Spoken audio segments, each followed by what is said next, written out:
What's up, everybody? It's Paul from Find the Mouse, and today I have something super exciting to show you.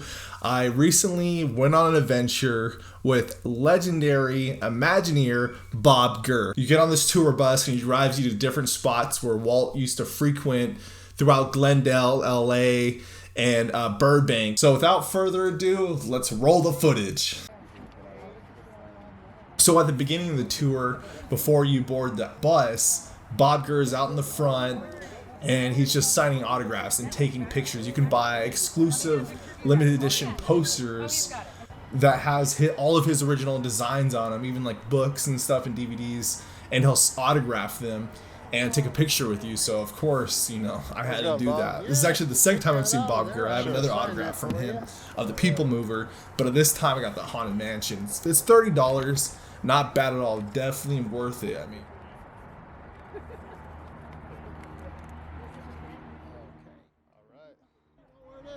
and there's Bob right in the front, like literally a living legend that knew Walt Disney. Just chilling. So we're about to depart and make our first stop, and they're going to show us footage of the first thing we're going to see. And of course, this is a big bus. It's 5 hours long, so there's a bathroom, so that's good. And give you some video and some pictorial help, so that way you can see what some of the structures look like before, during Walt's time. It's not long after that Walt became homesick and put in for a discharge. When he returned to Kansas City, he worked for a time as a cartoonist, then decided he wanted to make animated shorts. He rounded up local investors and created Laugh-O-Gram Studios. The studio produced 12 animated shorts. Though the films were popular locally, Walt had trouble managing money. He ended up living in the office, showering once a week, and the studio soon went bankrupt. After the collapse of Laugh-O-Gram, Walt sold his camera, packed all his worldly goods in a cardboard suitcase, and moved to Hollywood, arriving there with just $40 in his pocket from his Kansas City ventures. His brother Roy was already living in Los Angeles. Both of them were unemployed, so they solved the problem by going into business for themselves. And that's where our story picks up and the trail continues. You ready to roll? Woo! I can't hear you. That's more like it. You know, you're going to get two tours today. You paid for the Walt Disney tour. You're going to get the Bob Gurr tour, because what a lot of people don't know, I grew up in the same area in the same period of time in the 30s as Walt and his family. So our families did similar things in similar places. So, but anyway, when Walt came to this area, he probably could have settled almost anywhere, but he picked out a little area called Silver Lake and established a studio and built his first two homes. Walt Disney and his brother Roy bought adjoining lots on Lyric Avenue and built their first homes. The homes had been ordered from Pacific Ready Cut Homes, a kit company based in Los Angeles. The houses were true kit homes, ordered out of a mail-order catalog and shipped to the site via train or truck, typically arriving in about 12,000 pieces. The kits came with a 75-page instruction book that told you how all those pieces and parts went together. Now, not only did Walt have his own successful studio, but he was also a homeowner as well. It was there in that small garage that Walt, his brother Roy, and his old pal Ub Iwerks met and sketched out the first plans for the Mickey Mouse cartoons. It's Walt Disney. He's going to put it together himself. A lot of people figured he was just an animator. Well, I can assure you, Walt was so interested in so many things, and since his father was a builder and his mother was a draftsman, she could draft up homes. It was totally logical for the two brothers to look in a catalog and order up a house. Okay, so now we're getting off the bus. We're heading to Walt Disney and Roy Disney's home. Super sick. Even Bob Gurr was like, I walk really fast and I leave a lot of people behind, so do not dilly-dally. But that was super funny. Like, that's awesome. So we got 40 people crossing the street. People are like, who are these tourists? But I mean, I'm a native Californian, so, you know. So here we are on Lyric Avenue, and there is Walt's and Roy's house. So, of course, Bob's going to stand across the street and talk about it.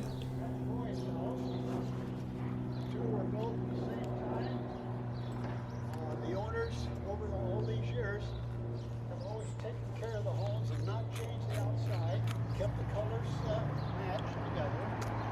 Interiors are nice and modern, but the fact that the people live here, they really cherish those homes. They go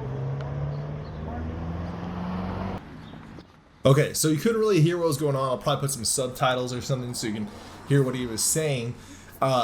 He didn't want to use a sound system because he didn't want to disrupt the people that actually live there. Yeah, there are people that live there right now. But you can see Bob, he's in the front of the group. He is walking fast. I'm 6'2", and this dude's walking in front of me and covering pretty good ground. So right here, he's contemplating, like, how are we going to get all these people on the same side of the street?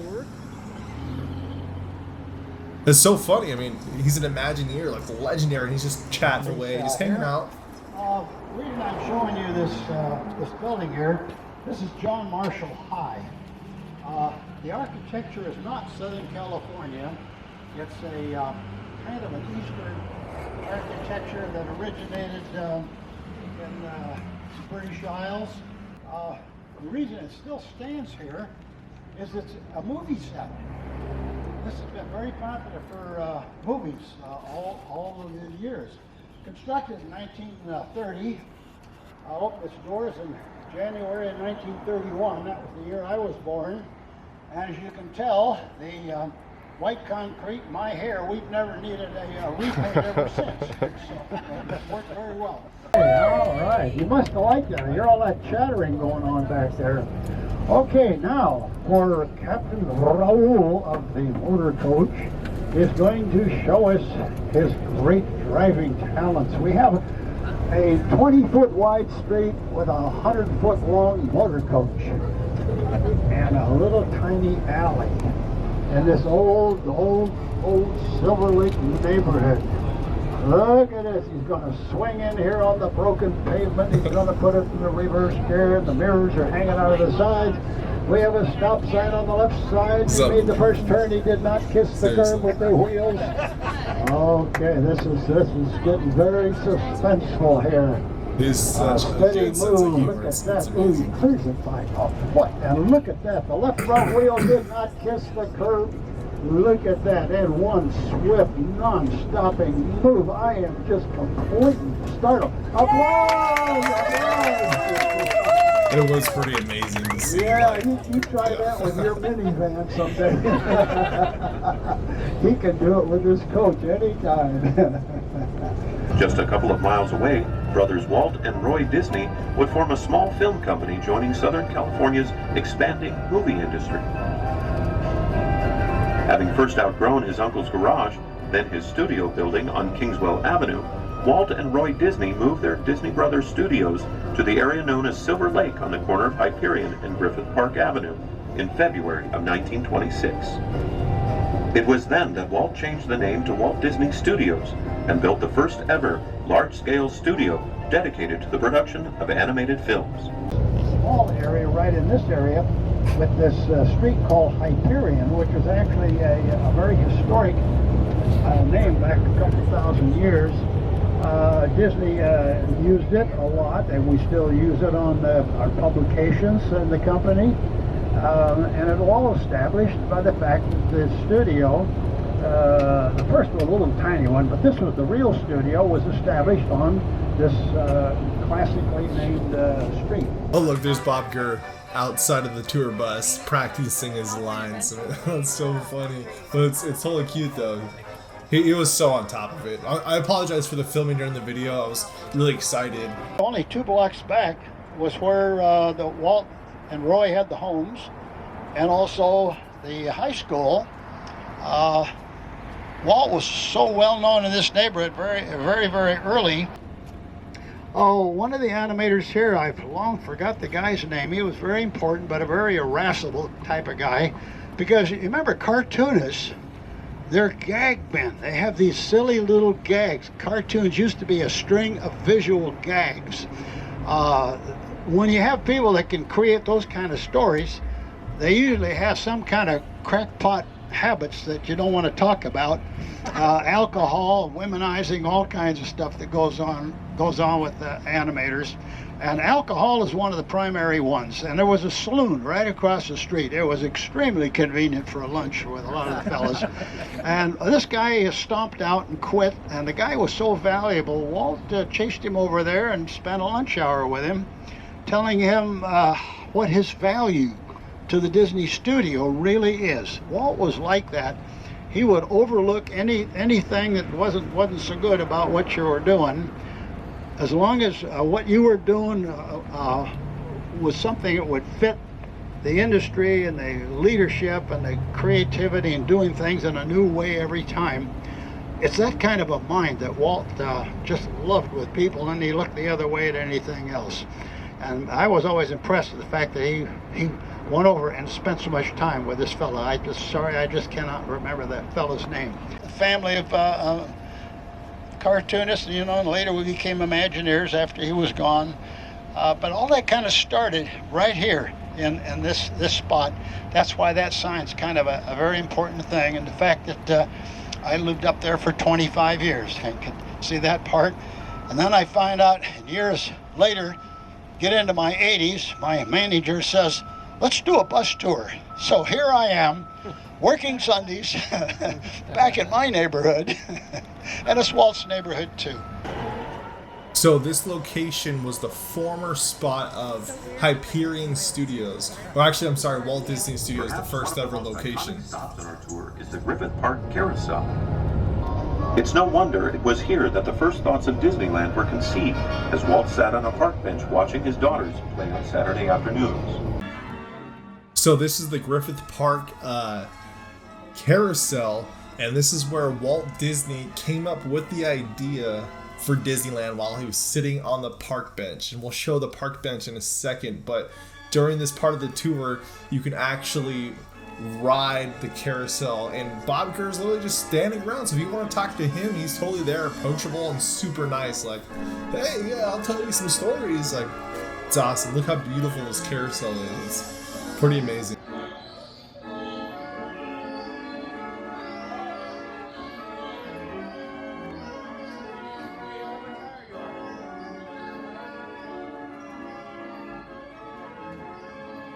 I mean, to think that Disneyland was started at this very spot, like the idea was just like, he was just chilling on the bench and he was just like, man, I really would like a place where families, adults and children alike could come together and enjoy amusement parks or enjoy each other's company. And so I actually rode on the carousel. I think it was like $2, $2.50. I wasn't looking at the screen, maybe it said. I think it was like $2.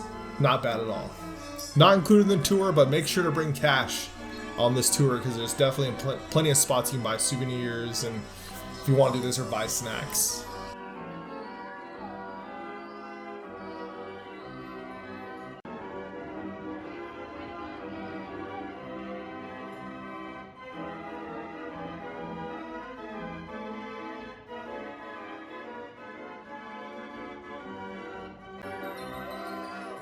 This is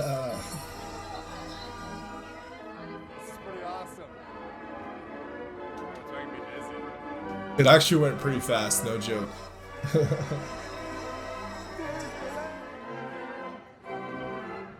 Oh god, I'm seeing. Okay, so at this part, the carousel was so loud and you couldn't hear what Bob was saying, so I'll just pretty much like summarize what he was saying. So the reason why we're standing in front of this park bench was because this is the bench that Walt Disney came up with the idea of Disneyland, this very bench. So like I had to sit on it and like take a picture, you know. Just things like to do. I come in my office once in a while and just sit and Cool chat story. about something. Listen. And there was a dead moment, and I sort of slapped my knee, and I says, "Hey, Walt, you know, we don't have a fire engine on Main Street." "No, Bobby, we don't." So about 10 minutes later, the accounting department phones up and says, Walt was just here. Here's the account number for the new fire engine project. And I thought, yahoo, I'm going to get a fire engine.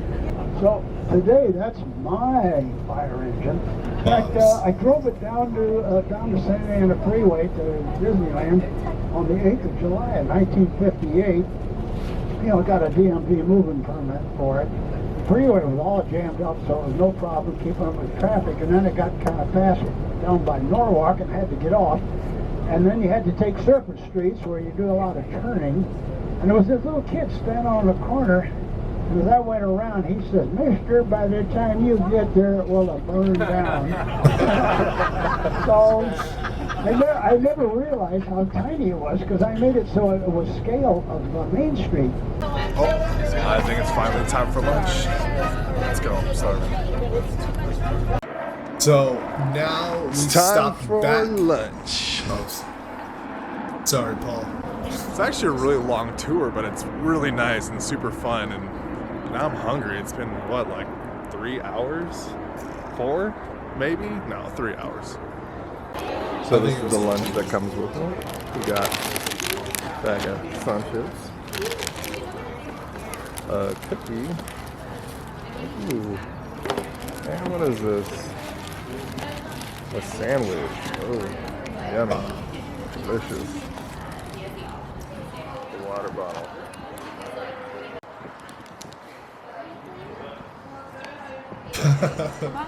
It's my girlfriend. She's gonna kill me that I put her in there. Yeah, so this is part of the tour. You could break away, like with carousel. You could totally break away from the group. You get about 45 minutes, an hour for lunch, and just walk around in your own. A large part of Disneyland, but they were also a large part of Walt Disney's life. In 1950, Walt Disney built an 8th scale live steam railroad at his residence in Holmby Hills, California. He operated the Carrollwood Pacific Railroad for family and friends until 1953, when he shifted his energies into creating a magical place where families could have fun together. Often referred to as the birthplace of Imagineering, the Carrollwood's Pacific Center of Operations was a quaint red barn that Walt built as a replica of one from the Disney farm in Marceline, Missouri. The Carrollwood barn served as his workshop, and he spent many hours here building miniatures and model trains. The Carrollwood barn, aka Walt's barn. This is like his actual barn. It's in a park. It's in Griffith Park. It's amazing. I have all these original Walt Disney replicas and just different things. You got a cool sticker just by going in. It's free to go into. Like, it's awesome. Christopher Ryder, he was just like you. He was a 9-year-old boy with red hair. Tried it on a ugly and it did. Tried it on a sickly yesterday. You guys call it Bob Thorpe? Yeah. And it did. Well, I kind We probably know more about Disney right now than any of the kids on the block. Right. Did you know that Walt Disney liked children? He loved children. So according to Bob, Walt built all of the furniture in here and even the workbenches. Check this out. All the people that don't like children. So Walt handcrafted. built all of the workbenches inside of his barn, and they're still there to this day. Like his original trains, some drawings, just like some of his personal items, like pictures of Walt in his backyard with a barn in the background. I think all workbenches built by Walt Disney. And there's a close-up of the benches, which I thought was cool.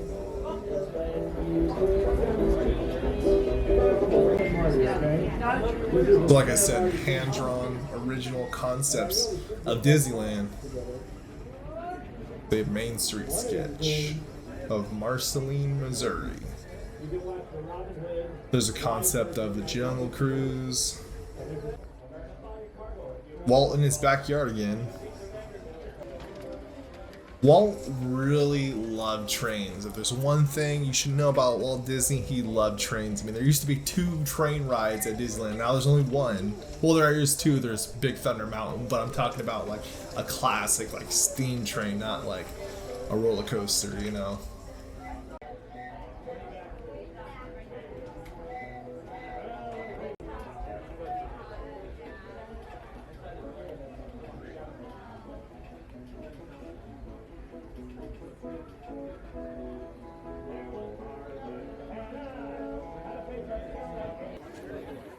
Oh, and by the way, you know who was there that day? Tinkerbell. That's the original model that played Tinkerbell when the artists like sketched her. That's her. She's still alive, and she was at Walt's barn. Is that not insane? And they also have these miniature trains you could ride on. I mean, super awesome. The location has been home to Walt Disney Imagineering since 1961. Walt Disney Imagineering was formed by Walt on December 16, 1952, as WED Enterprises, after Walter Elias Disney, to develop plans for a theme park and to manage Disney's personal assets. In 1965, it was merged into Walt Disney Productions. It is currently known as Walt Disney Imagineering. So this is Walt Disney Imagineering. It's literally on a public street.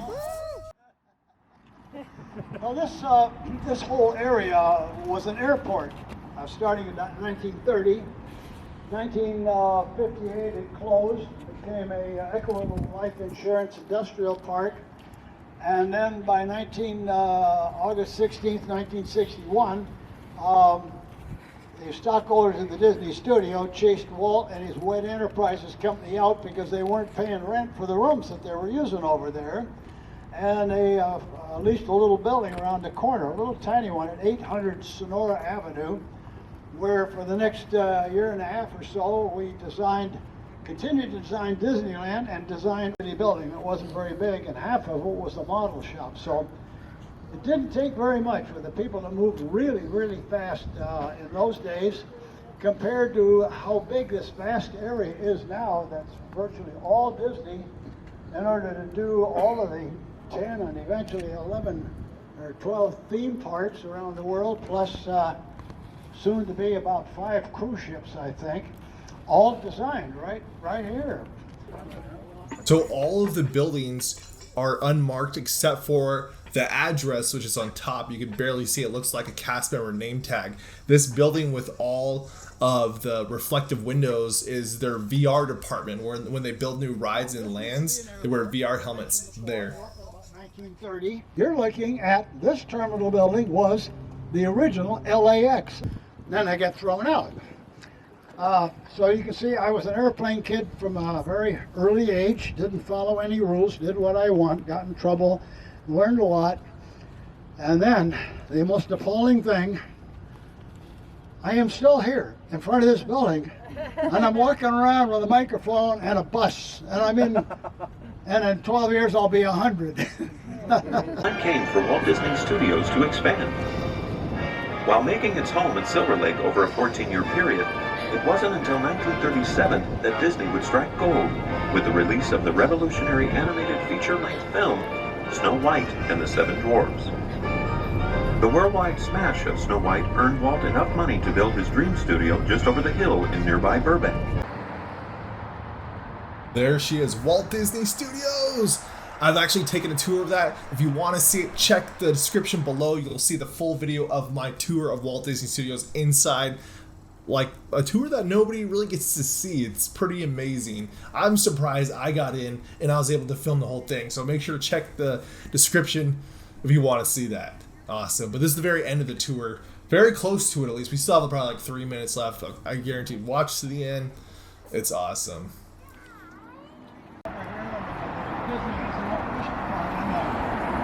Officer called up and stopped here. Who are you? What are you doing? And, Bob got caught by I was very security polite, when and I first said, started have you got a tours. smartphone? Yes. Well, put my name on Google. Tap, tap, tap, tap, tap. Oh, hello, Bob. Cops were so nice. I think you spread the word. One of the times they went on Sunday, they had a special party here, and the guards came out. Hi, Bob. Come anytime, but just keep your people on the sidewalk. So that's why I kind of follow the rules here. Further down this street here with the building behind the trees, you'll notice those colors again. That is the ink and paint department, where all the girls were doing ink and paint on all of the cartoons, starting primarily with Pinocchio, and then on up from Pinocchio was all done in that building. The area behind you on this side over here, where a slightly more modern building is the troops of the United States. I mean, Watch the listen, video, you'll know exactly what's inside that building. And before that, it was a movie set with a Colonial Street. There's the Colonial Street went around the back of the lot. I'm over in a spot on the #1 column, in a perfect spot, sharing a place with Rolly Crump and Alice Davis. He's talking Very about safe his spot. handprints in the courtyard of Nobody Legends. can put gum on me, but there's a little sparrow that sits on the edge and he poops on my name all the time. Every time I'm over, I gotta wipe it off. I said, I don't know. There's something. I didn't see that somebody's when I getting went to me. Walt Disney Studios. You'll see in the footage. Look, I mean, there's Bob Gurr, living the last original standing Imagineer. Just walk up to him, ask him a question. He'll be like, yeah, I'll try to answer it, you know? I mean, if you want to go on this tour, you should definitely do it. Go to waltland.com to get your tickets. Very, very good. We are going to have the bus stop at probably. So you can get upgrades for this tour. You can sit next to Bob. You can have lunch with him. You can get wine and drinks on it. Awesome. Anyway, the last little comment. If you've been well treated on a motor coach ride and safely cared for, why? We hope you had a great time on Bob Gurr's Waltland Disney History Tour. It's amazing. It was literally amazing. It was a long tour, a We lot of always walking, like, but it was so worth it. Comments and reviews. So if you want to leave a comment on Instagram or On their tag Instagram. us, you can do that. And there he is, the very end of the tour, Mr. Gurr. I shook his hand. I said, thank you, Bob, for such an amazing tour. It was the best tour I've ever been on. I know I've said tour a million times through this, but that's what it was. I mean, oh, I want to do it again. It's definitely worth it. If you love anything about Disney or how they make Disney parks or whatever, just Walt Disney himself, I recommend this tour. I mean, I don't know how much longer he's going to do it, but I know he has it once a month. So make sure to check out waltland.com to pick up your tickets and see the dates. Make sure to book them like fast too, because I know the tickets sell pretty quickly. Like the bus was full when I went. And especially the upgrades, like they'll sell out like months in advance. So if you want to sit like right next to Bob or behind Bob, definitely book that in advance. All right, guys, thanks for watching this video. Hope you enjoyed it. Click subscribe if you want to see some more stuff. If not, oh well. Make sure to check out these other videos, and I'll see you on the next one.